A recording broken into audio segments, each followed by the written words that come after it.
Hi there, Tim for VOLT Lighting. Today I'm going to show you how to install the VOLT Hardscape Light into a column. Okay, before we get started, let's take a few minutes and let's review some of the tools we're going to need for this project. Number one, you're going to need to have a 4 to 4.5 inch angle grinder, and you're going to want to have a diamond tip wheel. Now, when you're cutting stone, you want to be real careful that you wear eye protection and ear protection because there's going to be dirt and debris flying through the air, and it's real common to get in your eyes. So use a pair of safety glasses if you have them, and I'm going to put those on now because it's very bright out here. Next, you're going to want to have, to get underneath our stone wall, we'll show you how to do it.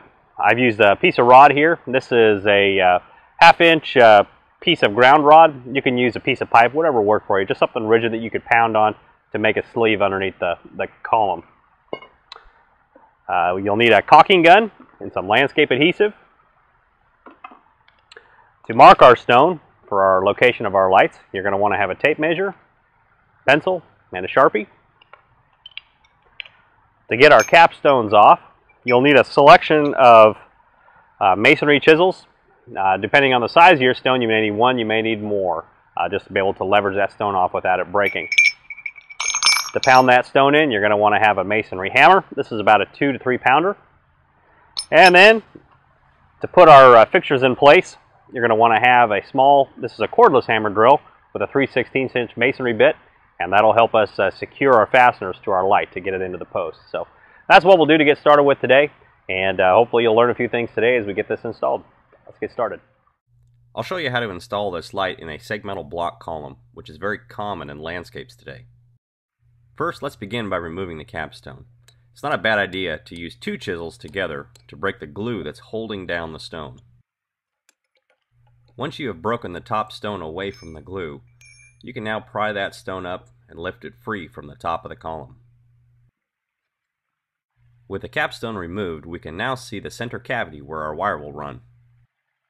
To get our wire inside the column, we must first clear away the stone or mulch from the digging area. Begin digging straight down in front of the column. Now you're going to need to clear the gravel and dirt away until you fully expose the bottom block at the bottom of the column. Now dig back away from the column. Just be sure you don't underdig the column. You want to leave that gravel in place. Take a short bar and begin tapping it inside towards the open cavity. Angle it slightly upward, and this pipe should be sliding right against the bottom stone as it goes through. Now you want to give it an occasional twist, and this is going to help it so you can remove it from the hole. Now we need to remove the pipe from the hole. Give it a little twist and slide it straight back, being careful not to disturb the gravel. Now slip the end of your wire inside the cavity. 5 to 6 feet should do. So now you can reach down inside the hole, grab the end of your wire and pull it up to the top. Now be careful and watch out for spiders. They love to live in these holes. Now with a pencil and tape measure, you need to mark out the location of where your light's going to be placed. We're marking the center point of the face of the light.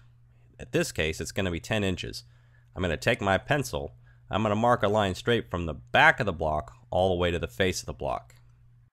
With your angle grinder and the diamond wheel, begin scoring a trough on that line that we just marked. Now this line is going to need to be about a 1/2 inch wide by 1/2 inch deep. We need to ensure that the wire lays flat all the way inside the trough so the top cap will lay flush. Now with the trough cut, it's time to set our fixture in place. Be sure and slide this brass tube all the way up to the back of the light fixture. This will protect the wire as we set the fixture in place. Now take your tape measure and make sure that you're equal distance from side to side. You want to make sure that light sits nice and even in the front of that post. Now take your pencil and on the back bracket of the light, let's go ahead and mark out the holes where we're going to drill for our masonry anchors. Now let's go ahead and take your hammer drill. We'll drill about 1 inch deep for each of these holes. Now in the hardware provided, you'll have 2 masonry sleeves. Go ahead and slide these in the hole, and we'll want to next tap those into where they sit nice and flush with the stone. Take your fixture, we'll set it in place, and screw it down. Apply some masonry adhesive on top of the column. After you have made the internal connection for your light fixture, we can set the capstone back in place. Now finish by making your home run connections outside the column. Well, that completes the installation of the hardscape light in the column today. As always, we do trust that these segments are informative and helpful to you and give you the confidence to install these products at your own property. If you have any questions, please give us a call or contact us directly at voltlighting.com. As always, thanks for watching.